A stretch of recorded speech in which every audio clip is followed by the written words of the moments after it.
Bonjour, on se retrouve aujourd'hui pour une vidéo qui je sais est très attendue. On va voir ensemble comment réaliser le point arrière et dans un second temps comment réaliser le French knot. Donc je vais rentrer un peu plus dans les détails de mots anglophones pour que vous ne soyez pas perturbés lorsque vous rencontrerez ce terme. Alors, en français, le point arrière, nous le disons point arrière. Je vous apprends rien, mais on retrouve beaucoup sur les kits de toile point de croix, back stitch. Quand vous voyez ça, point arrière. Voilà. En ce qui concerne le French knot, voilà, c'est le terme que je viens d'utiliser, c'est le terme anglophone que l'on retrouve sur nos kits de point de croix. Mais en français, il s'appelle le point de nœud français. Voilà, mais dans un premier temps, nous allons travailler sur le backstitch, donc le point arrière.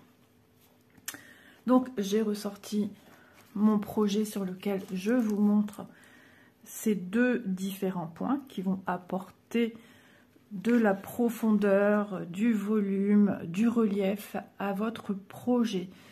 J'ai pris une photo que je vous montrerai à la fin de la vidéo pour vous montrer l'importance de ces deux points. Sans ces deux points-là, c'est vrai que on trouve qu'une broderie est un peu plate. Je m'exprime. Si je ne venais pas contourer, définir par exemple ici une boule de Noël, on aurait juste l'impression d'un cercle posé sur un fond de toile. En venant contourer ma boule, en venant mettre la petite attache de la boule que l'on vient accrocher au sapin, on apporte du volume, du relief et quelque chose de beaucoup plus réaliste. Voilà. Donc, je pense que mes premières petites explications du pourquoi, du comment, de l'existence et de l'importance de ces points a été claire. Donc, déjà pour cela, il faut vous munir de votre toile. Donc, on va travailler sur cette zone-ci que j'ai bien évidemment zoomé pour que vous puissiez voir de plus près comment réaliser ces deux sortes de points. Il faut vous munir évidemment de vos fils et surtout de votre patron qui va vous donner les indications où venir faire vos points. Donc là, j'ai toutes les informations nécessaires sur mon patron qui me dit où venir apporter mon backstitch. Donc pour l'instant, on va travailler le backstitch. Alors ici, vous voyez, backstitch, et on vous montre les points que vous allez faire en backstitch, donc avec leur symbole. Donc nous allons travailler, je réfléchis quand même, nous allons travailler, alors je pensais faire cette fleur avec vous, vu qu'ici nous aurons les French knot. Ouais, je pense qu'on va peut-être faire cette fleur là, sachant que voilà, vous voyez, je vais plier. Vous voyez, les points ne sont pas en continu. Il y a des endroits où il n'y aura pas de fil passant. Alors, comme ici, vous voyez au niveau du pestil de la fleur, on voit que ce trait-ci va jusqu'au centre de notre French knot, notre nœud français. Moi, je vais le faire arriver juste avant. Voilà, c'est juste une petite erreur de traçage. Donc je vois qu'il me faut, pour faire cette petite fleur, pour lui donner de la dimension, je vois qu'il me faut le symbole bleu. Donc pour l'instant c'est celui-ci que je veux faire. Donc je regarde, c'est mon 12e fil sur mon organisateur. Donc je viens prendre mon 12e fil sur mon organisateur. Hop, alors 1, 2, 3, 4, 5, 11 et 12. Je vois que c'est un fil. Alors je ne vais pas prendre ça ici qui est déjà bien entamé. Je vais me le garder si j'ai encore besoin de lui pour venir faire des petites croix. Je vous le rappelle, il s'agit d'une toile 14 CT, donc c'est-à-dire je travaille avec 2 brins. Il se dit que lorsqu'on doit faire du backstitch sur du 14 CT, donc 2 brins, pour le backstitch, on enlève un fil, c'est-à-dire je vais utiliser un brin de backstitch. Si votre toile est du 11 CT, c'est-à-dire vous utilisez logiquement 3 brins. Donc, pour travailler du backstitch, il vous faudra 2 brins. Voilà, c'est toujours comme ça. Donc, je viens prendre un fil. Je vais venir l'étirer avec mon aiguille, ça sera beaucoup plus simple. Voilà, alors, je récupère mon aiguille. Je viens prendre un fil que je tire ici en douceur.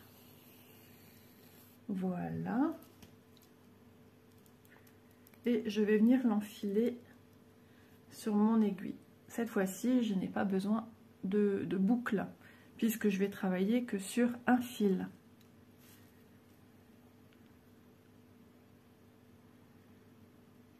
Alors, déjà, je vous conseille d'avoir un très bon éclairage, chose que je n'ai pas forcément ici, puisque le jour se lève doucement, mais sûrement. J'ai pas allumé la lumière centrale de la salle à manger pour pas qu'on ait un halo de lumière aveuglant et que moi je ne sois pas embêtée par des reflets d'ombre. Je vous conseille également, vous voyez, ce projet-ci nécessite du backstitch partout. Tout élément a besoin de backstitch. Ce que je vous conseille dans ce cas-là, de venir faire votre backstitch au fur et à mesure pour ne pas être submergé de trop de travail backstitch qui peut paraître pour certains et certaines ennuyeux. Voilà, on aime ou on n'aime pas, mais vous inquiétez pas, je vais vous montrer l'importance de faire du backstitch. Donc moi, qu'est-ce que j'ai fait? J'ai posé mon patron contre une bouteille d'eau. Comme ça, je ne perds pas de vue les points que je dois réaliser.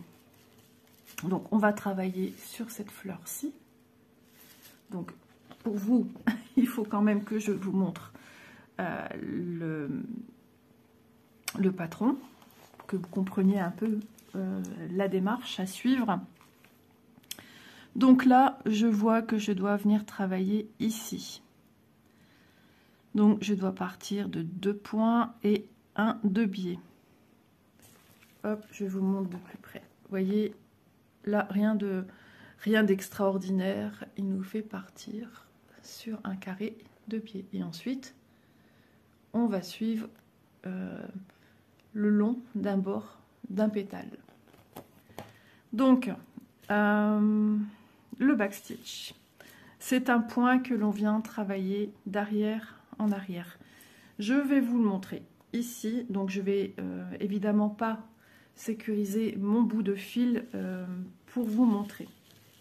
Donc je vais le travailler d'abord sur un bord. Donc je viens planter mon aiguille, hop, en dessous. On va dire que j'ai un point ici à faire en arrière, mais je ne l'ai pas fait. On va dire que voilà, le bord de mon pétale me demande de venir faire celui-ci. Donc soit vous venez, moi je ne le fais pas puisque c'est juste pour vous montrer la technique, soit vous venez faire un petit nœud, ou soit vous venez le passer entre des mailles, ou tout simplement entre les petits ponts que l'on retrouve également à l'arrière de notre toile. Moi je vais utiliser mon fil après, donc je vous montre juste pour que vous compreniez la technique. Donc point arrière, backstitch, c'est un point qui va se travailler en revenant toujours sur l'arrière. Hop, je viens planter mon aiguille en arrière. et j'obtiens déjà un petit pont. Je passe dans le trou suivant, vous voyez, du deuxième point. Je retire mon aiguille et je viens replanter en arrière, au départ de mon premier point, mon aiguille que je récupère. Bien sûr, ça se prend dans ma toile. J'ai ainsi déjà formé 2 points. Et ainsi de suite, tout au long de votre projet. Si vous devez venir travailler sur une oblique, vous venez planter votre aiguille là où l'oblique doit se faire. Ainsi de suite. Voilà, je vais juste continuer sur ma lignée. Quand vous obtiendrez un peu plus de dextérité, que vous aurez bien assimilé le fonctionnement du point arrière, on peut venir planter ici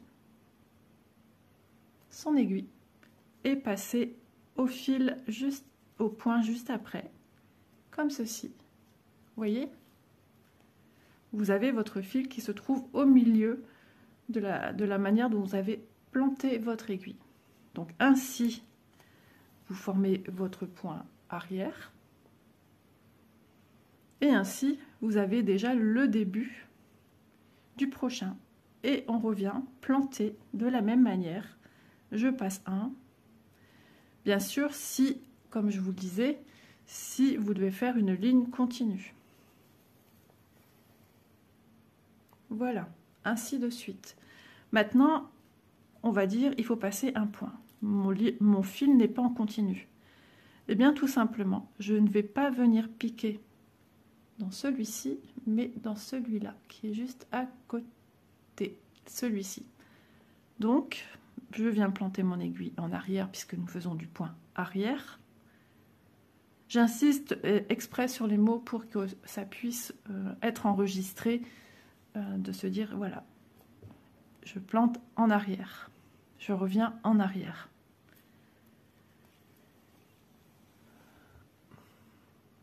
Hop, vous voyez, donc on a fait notre dernier point sur cette ligne, et maintenant on voulait exprès un espace. Votre modèle vous disait, on doit espacer de 1. Et bien tout simplement, mon fil se retrouve toujours au milieu. Hop, je reviens planter à côté. Mon fil est au milieu. Si cette manière de faire est encore trop compliquée pour vous, voyez, allez point par point. Voilà, pour l'apprentissage concret du point arrière, je vous montre l'arrière, ce que ça donne. Ça fait des petits ponts que l'on revient passer sur le milieu. Voilà le point arrière. Donc, moi je vais défaire la petite explication et je vais passer sur du concret avec vous. Voilà, j'ai récupéré mon fil. Petite info encore que je vous redonne, mais il me semble l'avoir donné dans la vidéo, les points fantaisie, points arrière, nœud français, etc. Ce sont des points qui se font après les petites croix. Voilà, ce sont des points de broderie de finition. Alors, j'ai mon fil, je vais venir me le sécuriser à l'arrière en passant déjà sous des ponts de points existants. Si cette manière de faire est un peu fastidieuse pour vous, n'hésitez pas à venir faire un petit nœud pour sécuriser le départ de votre fil. Voilà, moi je repasse encore dans un pont. Je reviens également en arrière pour sécuriser mon point. Comme ça, je suis sûre qu'il ne peut pas s'enlever. Voilà, là je tire, mon fil est bien maintenu. Alors, ce que je vais faire, je vais partir ici, mon point oblique. Donc pour ça, il me faut compter pour savoir où démarre ce point. Alors, c'est le point 1, 2, 3. C'est le troisième ici. Donc, je vais le démarrer. Hop, je vous reviens bien à l'écran. Je vais le démarrer ici, donc à la jointure des deux points, pour faire mon point arrière. Alors, il y a une technique que les Françaises utilisent, c'est-à-dire que le premier point, elles ne le font pas à l'arrière, mais elles partent de l'avant. C'est-à-dire, moi, je vais revenir en arrière, comme le demande le point arrière, mais des Françaises, elles vont partir directement. Leur premier point, le faire à l'endroit, et seulement après, elles vont œuvrer pour faire le point arrière. Voilà, sachez que ça se fait également. Mais comme moi, j'ai appris à le faire de cette manière-ci, voilà, vous voyez, je viens en arrière, faire mon point.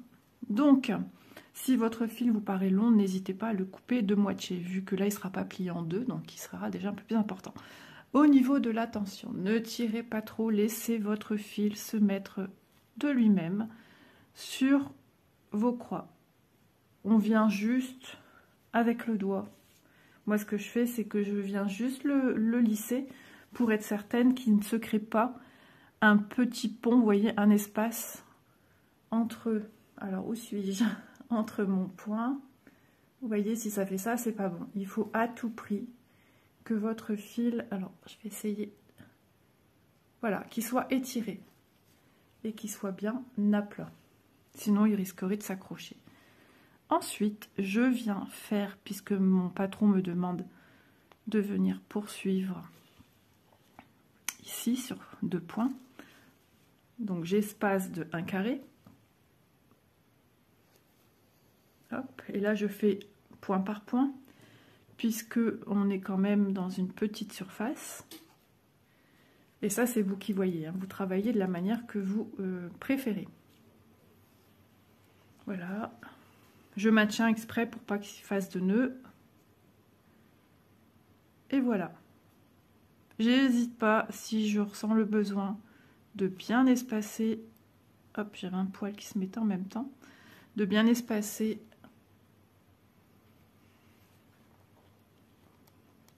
Voilà, je reviens un point au-dessus.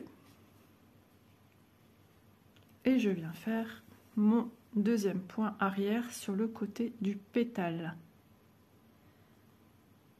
Voilà. Moi, j'aime beaucoup faire cela. Ça me détend également. Je trouve que c'est encore autre chose à faire. Voilà. Ensuite, je vois que je dois espacer de 1 point. On est en bas. Ici. Ce qu'il me faut, c'est venir travailler ici. Sur 2 points, je suis droite.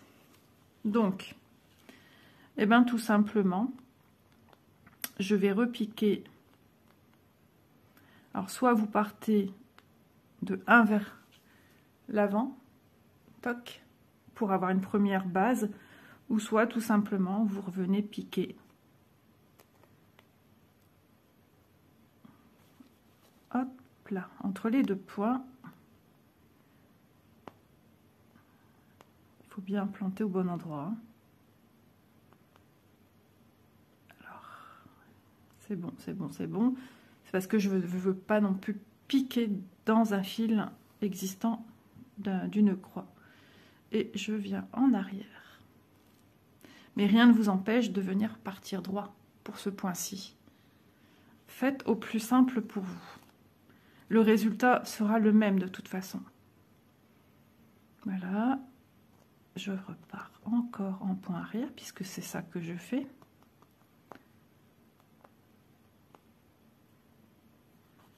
Voilà.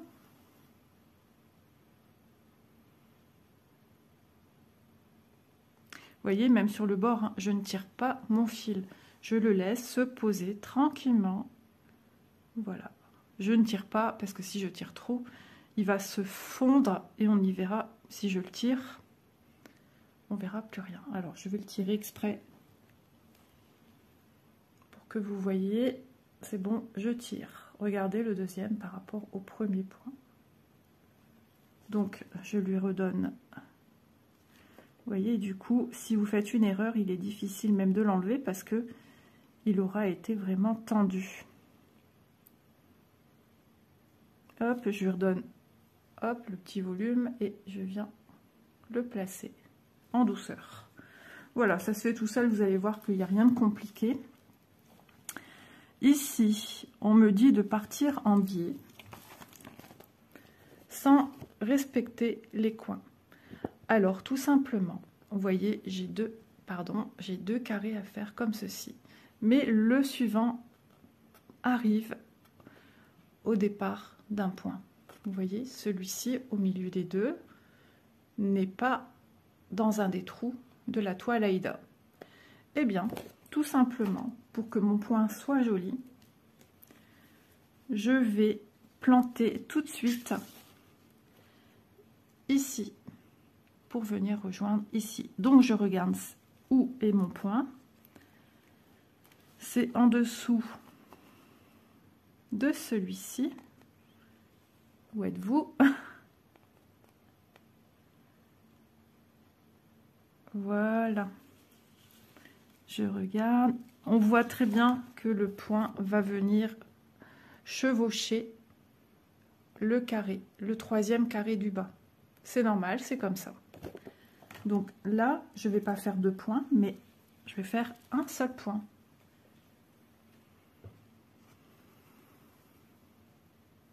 Pour que ma ligne, vous voyez, en rejoignant, ma ligne sera parfaite. Si je venais, imaginez, à piquer et puis repiquer pour refaire le deuxième point, ça va faire une brisure et on aura un aspect de décalage des 2 points. Ça va faire comme un petit escalier. Et ça, c'est quelque chose qu'on ne veut pas. On veut quelque chose de très net. Le plus net possible. Et en plus, de cette façon-là, votre fil sera super bien tendu. On glisse tout doucement. Si vous voyez que ça commence à faire une boucle, hop, vous retirez votre fil. Et en plus, c'est la manière la plus simple. Voilà, je viens poser mon fil délicatement sur ma croix. Et vous voyez, je n'ai pas d'effet escalier. Mon point est régulier. Mon trait est bien droit. Alors, la luminosité dans la maison est en train de changer. J'espère que vous voyez bien. Oui, je pense que oui. Et ainsi de suite. Donc, vous voyez, j'ai encore des points ici et là à faire. Donc, je ne vais pas... hop, désolée, décidément. Je ne vais pas couper mon fil pour le reste des points bleus que j'ai à faire.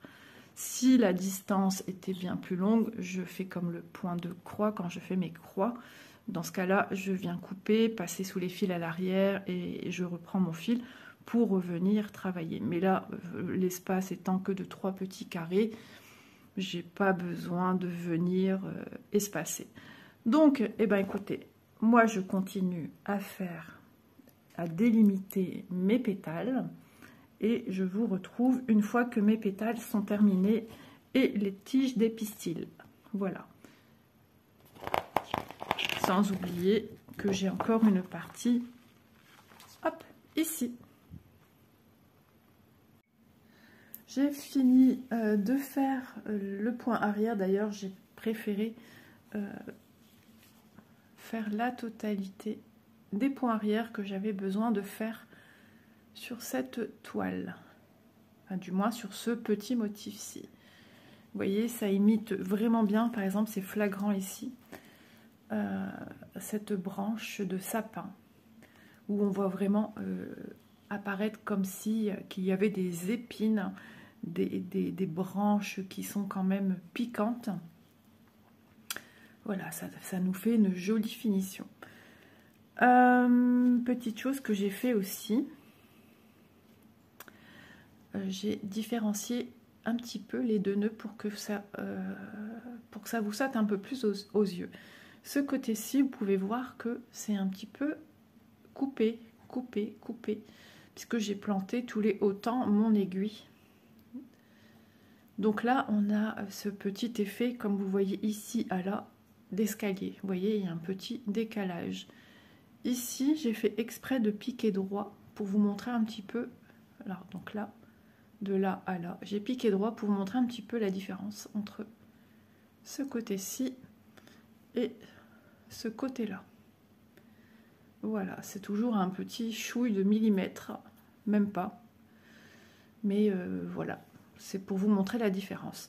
À savoir aussi, quand on regarde ce genre de vidéo un peu, entre guillemets, tuto, moi je vous conseille de la visionner de son début à sa fin, avant de vous lancer à corps perdu, vous de votre côté. Parce que on peut vous donner en cours de route des informations bien utiles et bien pratiques. Comme là, vous voyez, je vous ai montré la différence en piquant dans tous les trous. Et là, en piquant un peu plus loin. Par exemple, je vais encore vous donner une petite indication. Moi, ce que j'aime quand je dois venir faire du point arrière sur un motif, comment dire, voilà, un motif, alors sur déjà des croix, quand on vient faire un point arrière, je n'hésite pas à laisser passer mon fil, je ne vais pas commencer à venir piquer d'un point à un autre, je laisse mon fil passer d'un point à un autre. C'est beaucoup plus flagrant, ça absorbe moins, on va dire, le fil, puisqu'il est juste posé dessus et maintenu d'un point A à un point B. Voilà. Par exemple ici, pour les pistils, d'un point A à un point B. De même pour celui-ci, celui-ci, voilà. Et puis pour le bord de mon pétale, pareil. Vous imaginez si j'avais piqué ici, mon point aurait été un peu plus enfoncé et serait beaucoup moins visible à l'œil. Souvent, quand on vient contourer un élément, on est souvent dans la même teinte. On est sur du ton sur ton. Ici, pareil, j'ai fait passer mon fil d'un point A à un point B. Voilà. Tout simplement. Vous voyez ces petites indications qui ont quand même toute leur importance. Donc, j'ai terminé en ce qui concerne le point arrière. Donc, je vous ai montré comment effectuer son point arrière avec la manière dont moi j'utilise aussi de passer d'un point A à un point B. Surtout quand on est sur des volumes alors arrondis et quand on est sur un dessus de croix. Voilà. Il me semble avoir tout dit à ce sujet. Maintenant, nous allons passer au French knot. Donc, comme l'indique son nom, French knot ou point de nœud, c'est une façon de broder en faisant une espèce de nœud. J'en ai ici, mais comme c'est un peu c'est pas tout à fait ton sur ton, mais presque. Il est vraiment difficile de bien voir. J'en ai là.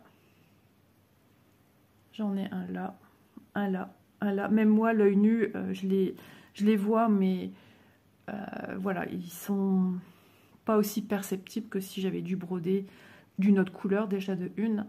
Et si j'avais dû broder autour, par exemple, du cœur, et d'y mettre des petites fleurs, des petits boutons de fleurs. Donc ce point est souvent utilisé, comme je viens de vous le dire, pour annoncer des petites fleurs naissantes, des toutes petites fleurs aussi également, des boutons de fleurs tout simplement. Donc on va œuvrer parce qu'à chaque pistil, j'ai 3 boutons à faire. Donc on reprend son patron, le patron est là pour vous aider. Petit aparté aussi par rapport au trait que je vous disais ici. Là, qui passe dans le centre du rond qui m'indique le French knot. C'est tout simplement, c'est au niveau de l'impression, ils ont indiqué qu'il y a le point arrière et un French knot à faire, tout simplement. Voilà, donc on voit qu'on en a 3. On se réfère ici, French knot, et c'est le 12, le 815. Donc le French knot se fait souvent avec un fil de 3 brins. Certaines le font avec 2, mais il faut savoir que l'épaisseur de votre fil va vous donner aussi l'intensité, la densité de votre fleur, de votre French knot, de votre petit bouton. Pareil, le French knot est un enroulement de fil autour de son aiguille. Ça aussi, ça va varier sur l'intensité, le nombre de fois que vous allez venir entourer le fil autour de votre aiguille.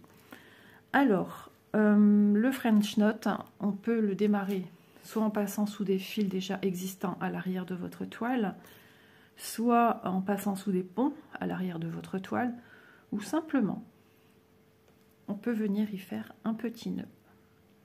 Donc le petit nœud classique, voilà, comme ceci. Hop, on le voit à peine parce que je suis en 2-2, donc c'est compliqué de bien vous montrer. Voilà. Donc je regarde au niveau de mon patron où je dois réaliser, et vous voyez souvent c'est à cheval sur 2 points. Ici j'ai la chance que c'est sur 1 point. Et ici pareil, c'est à cheval ici sur 3 points. Donc ça nous donne une idée de où le faire. On a de la chance qu'il se fait sur des points de couleur beaucoup plus clairs. Par exemple à celui-ci c'était du assez ton sur ton, c'est difficile de vous montrer. Là logiquement ça devrait mieux se voir. Donc je regarde bien où sont mes 3 pistils.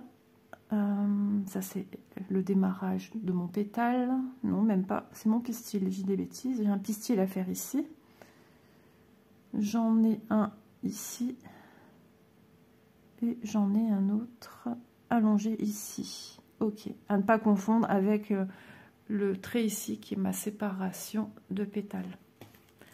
Ok, alors pour ce faire, je viens planter. Alors, je mets ma toile sur l'envers, ce sera peut-être plus simple. Alors, je cherche où je dois planter déjà mon fil. Je cherche en fait le petit trou ici. Non, c'est ici. Attendez, je reprends mon patron parce que là, je suis un peu confuse. Non, c'est bien ça. C'est ici. Voilà. Donc, à la base de la naissance de mon pistil. Hop, c'est bon. J'ai le bon. Je suis venue piquer.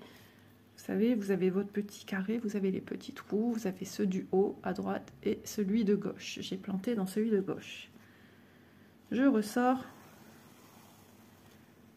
mon fil, je passe à travers tout. Ensuite,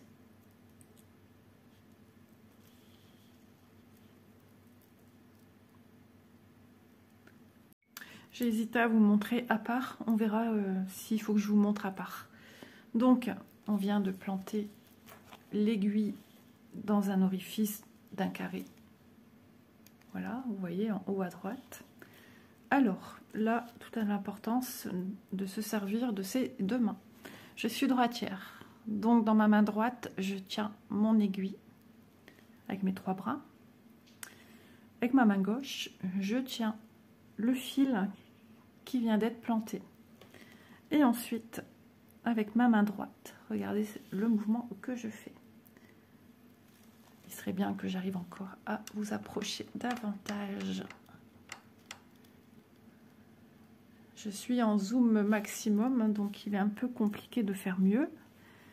Donc, avec ma main droite, je viens enrouler une fois, puis 2. Moi, personnellement, je fais 3, parce que j'ai envie d'un bouton beaucoup plus, comment dire, beaucoup plus fourni. Voilà, donc pour une question de pratique, soit on enroule comme ceci, vers l'arrière, soit on enroule vers soi. Dès qu'on enroule, c'est 1, 2, puis 3. Voilà. Je viens replanter mon aiguille dans le même trou où j'ai piqué pour la première fois. Regardez, je pique dans le même trou. Il faut toujours, alors moi j'ai lâché pour vous, mais il faut toujours garder tenir ici avec sa main gauche le fil. pour la tension. 2, puis 3. Voilà. Je viens piquer dans le trou. J'espère que vous voyez. Je vais enlever mes mains. Je suis venue piquer dans le trou. Je soulève, je tiens. Je fais en sorte que mon nœud soit descendu. C'est difficile à vous montrer, hein, parce que j'essaye de maintenir en hauteur. Donc je tiens à l'horizontale, à la verticale, pardon, mon aiguille. Je passe à travers tout. Je maintiens toujours avec ma main gauche. Je vais lâcher vraiment à la dernière minute. Alors j'ai un fil par contre qui se met mal. Vous voyez, il faut à tout prix que tous vos brins soient bien mis. Donc on accompagne le geste jusqu'à la fin. Et voilà, ce qui fait qu'on a un joli point de nœud. Voilà, il doit être bien sur le dessus.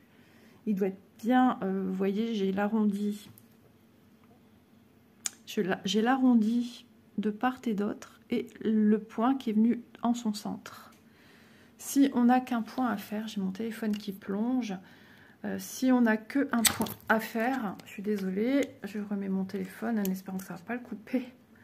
Voilà, si je n'ai qu'un point à faire, dans ce cas-là, je viens faire un nœud à la fin, à l'arrière, où je passe en dessous des fils déjà existants. Mais moi, j'ai d'autres French knots à faire. Donc, je reprends mon fil qui est à l'arrière. Je suis en train de réfléchir comment vous montrer davantage correctement. Je vais rouloter ici. Mais j'aurai besoin de toute façon de mes deux mains. Donc vous voyez déjà mon point. Moi je veux un French knot volumineux. C'est pourquoi je l'enroule 3 fois. Donc là je viens piquer vraiment dans le trou au bout de mon pistil que j'ai déjà fait. Je ramène mon fil. Voilà, je sentais que ça faisait un petit nœud à l'arrière.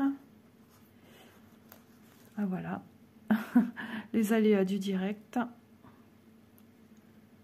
C'est toujours quand on filme qu'on a un petit couac. Je vais défaire ce nœud, je vous reviens, hein, le but étant de vous montrer le French knot. Voilà. Donc, si j'avais un support pour mettre en dessous et d'être un peu plus en hauteur, ça serait magnifique, puisque j'ai besoin de mes deux mains. Alors, toujours la même chose. Main gauche, je maintiens le fil de gauche pour garder une tension. Main droite, je viens enrouler mon fil vraiment proche du bord. 1, 2, puis 3. Et avec mon aiguille, je viens planter à la base de là où je viens de piquer. Il faut garder son aiguille à la verticale. Toujours bien maintenir la tension avec le fil de gauche.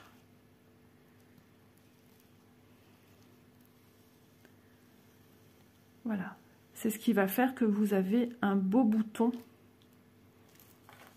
Alors je lâche un peu ici pour essayer de m'approcher avec vous, chose à ne pas faire.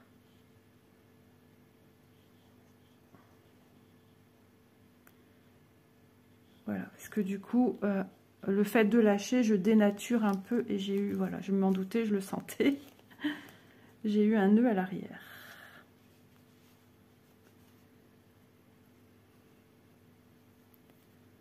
Ouais, j'ai eu un nœud à l'arrière parce qu'en fait, j'ai tout lâché et du coup, ça m'a pas fait un beau point. Voilà, pour un confort, ben déjà pour vous, parce qu'il n'est pas simple de vous montrer ce point. Mais pas du tout. Alors le point est pas compliqué à faire. C'est juste que je dois maintenir, rester sur un support plat. Et c'est pas évident. Parce que j'essaie de m'approcher au maximum de la caméra pour vous montrer ce point. Alors moi j'aime bien que mes fils soient à la même hauteur. Donc j'ai fait mon nœud de démarrage. Toujours 3 brins. Je viens enfiler mon aiguille. Voilà. Donc, on va vous montrer ça ici, là. Je pique mon fil dans un trou. Ensuite, main gauche, je maintiens ma tension. J'espère que ça n'est pas trop trouble. J'ai l'impression que c'est un peu trouble. Ouais. Donc, avec ma main droite, je viens enrouler mon fil. 1, 2, puis 3. Et je viens repasser dans le même orifice de départ. Là, maintenant, il faut maintenir. Vous voyez, logiquement, je ne dois pas tirer ma main gauche. C'est ce qui va me maintenir correctement mon point. Il faut que votre point se rapproche de votre toile et vous venez passer à travers tout votre aiguille qui est au centre, au cœur de votre point de nœud. J'essaie de faire de mon mieux pour que ce soit vraiment propre de ce que vous voyez. Je vais garder une tension comme ceci, que vous voyez la façon dont coulisse mon fil. Et hop, voilà. Là, c'est plus net que je vous montrais ici. J'ai abandonné de vous montrer ici parce que c'était juste compliqué déjà de passer à travers des fils et déjà existants. Comme vous avez pu le voir, j'ai formé un nœud à l'arrière. Donc j'ai dû couper à travers tout. Voilà. Et j'ai un joli point de nœud. Donc le point de nœud est constitué d'une petite boucle sur le pourtour. Vous voyez la petite boucle sur le pourtour. Et ici on voit une espèce de petite patte. Ça c'est le fil qui est venu passer à travers. Voilà. Voilà, j'ai un joli petit point de nœud. C'est trop mignon. Au plus vous les voulez intenses, grands, au plus vous pouvez jouer sur 4 brins. Voilà, c'est vous qui voyez. Et aussi sur l'enroulage. Au plus vous enroulez, au plus vous allez vous retrouver avec un... Vous voyez, l'arrière, c'est comme ceci. Au plus vous allez vous retrouver avec un point de nœud beaucoup plus conséquent. Au moins vous enroulez, votre point de nœud sera plus petit. Voilà, ensuite, il n'y a plus qu'à exécuter, donc c'est pas grave, j'ai perdu un petit peu de fil, mais moi, je le coupe comme ça parce que je ne vais pas le laisser, bien évidemment, sur ma toile. Voilà, j'essaye vraiment de faire à ce que vous le voyez bien. Donc là, je veux œuvrer sur ma toile sans soulever. Alors, des personnes qui n'aiment pas faire ce genre de point, qui trouvent ça trop difficile, trop perplexe, optent pour des perles. C'est sûr, c'est pas pareil. Mais il est possible de mettre de la rocaille. Alors attention, parce que rocaille, souvent, les perles ne sont pas régulières, surtout quand ça vous demande d'en utiliser plusieurs points de nœud dans un même secteur. Et donc, c'est quand même un petit peu, voilà, ce que je vous conseille dans ce cas-là. Je regarde bien que mon fil, j'ai pas fini de le couper, le premier que j'ai fait, puisque j'ai coupé, j'ai eu un énorme nœud qui est dû à l'arrière de ma toile, mais ça c'est pas grave, ce sont des choses qui arrivent. Voilà. Donc, je vous montre à plat.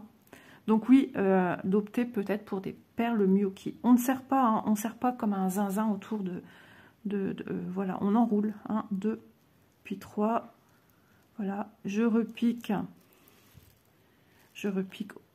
dans le même point de départ. Voilà, je fais descendre avec mon doigt, si c'est plus simple, mon French knot. Bon, je suis posée sur une table, donc c'est pas non plus l'idéal. Il faut que, voilà, je suis un petit peu surélevée. Je repique bien dans le bon sens.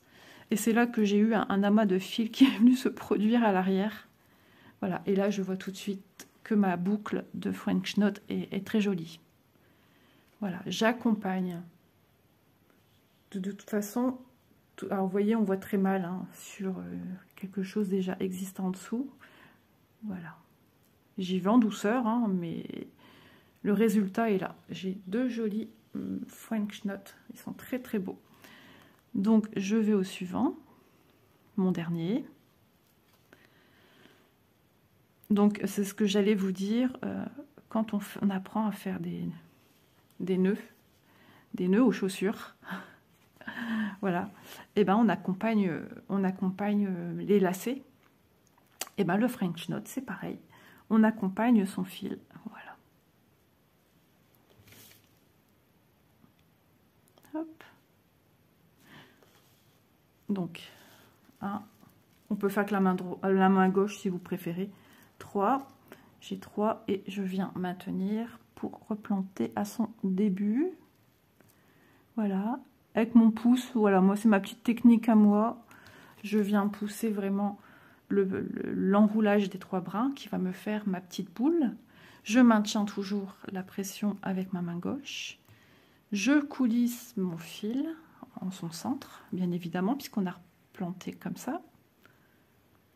Et petit à petit, je sens que je me rapproche de la fin. Donc j'accompagne. Si je sens qu'il faut encore accompagner jusqu'à la fin, j'accompagne. Mais mon nœud est déjà bien positionné. Je vois qu'il se met très bien autour. Et je vois que mes 3 brins coulissent très bien dans le centre du petit nœud. Voilà. Et c'est justement ce petit point qui vient, qui passe en son centre, qui va vous fixer sur le dessus votre French knot. Je vous le remontre ici, hein, il n'a pas été sécurisé puisque moi ensuite je vais l'enlever et on obtient ceci. J'essaye de vous le montrer sous toutes ces petites coutures. Alors moi c'est quelque chose que j'ai assimilé rapidement. Voilà, je passe sous d'anciens fils hein, en dessous. Pour d'autres ça sera un petit peu plus long, un peu plus difficile, mais je vous assure que le jeu en vaut la chandelle. C'est juste incroyable. Donc ça, ce sont des vrais points, entre guillemets, de broderie traditionnelle. Si je dis vrai, c'est juste parce que là, on parle un peu plus de points de broderie traditionnelle. Et voilà. Et ce que j'aime, c'est qu'on apporte encore une dimension, entre guillemets, 3D, puisqu'on a apporté de la vie à cette petite fleur. C'est très joli, c'est très subtil, c'est tout doux. Si vous trouvez que voilà que c'est trop épais, vous testez avec un, si ça vous plaît pas, vous le défaites. Et ensuite, vous venez entourer. Alors voilà, c'est tout flou. Voilà, c'est bon. Vous venez dans ce cas-là juste enrouler de 2. Voilà, et vous piquez, il faut y aller en douceur, il ne faut pas être énervé, il ne faut pas se dire, allez, vite, vite, j'ai pas le temps. Non, ça demande un minimum de petite concentration, de minutie, mais sachez qu'à force de faire, c'est un geste automatique, comme les petites croix. Voilà. Donc, écoutez, j'espère que ce petit tuto vous aura plu. Nous aurons vu donc le point arrière, qu'on voit énormément de partout ici, et le French knot, ici il commence un petit peu à se surélever puisqu'il n'est pas fixé. Voilà. Petite décoration toute mignonne, j'adore. Moi j'adore le French knot, je préfère mettre du French knot que venir y apporter des perles. Maintenant, voilà, c'est à chacun ses besoins. Le principal c'est que vous éprouviez du plaisir. Tout le monde s'y retrouve. Voilà, là j'ai du French knot que seulement ici. J'en ai ici. Je ne sais pas si j'en aurai d'autres à faire. À première vue, je ne sais pas. Ah si, ici. Voilà, en fait, j'ai une toile de broderie ici. Et j'ai des French knot à faire. Voilà, et à force de faire, eh bien, on devient une très bonne brodeuse. Il n'y a pas de très bonne brodeuse. Faites-vous plaisir, ça c'est le principal. Vous êtes brodeuse à votre rythme, à votre niveau. Et moi, je vous souhaite plein de bonnes petites croix et des petits points fantaisie. Je vous mets à la fin de la vidéo le montage photo sans points de finition, point arrière et avec les points arrière. Voilà. Je vous embrasse bien fort. J'espère que ce petit tuto vous aura été utile. J'ai passé un agréable moment en votre compagnie et je vous dis à demain. dans une prochaine vidéo. Bisous à tous!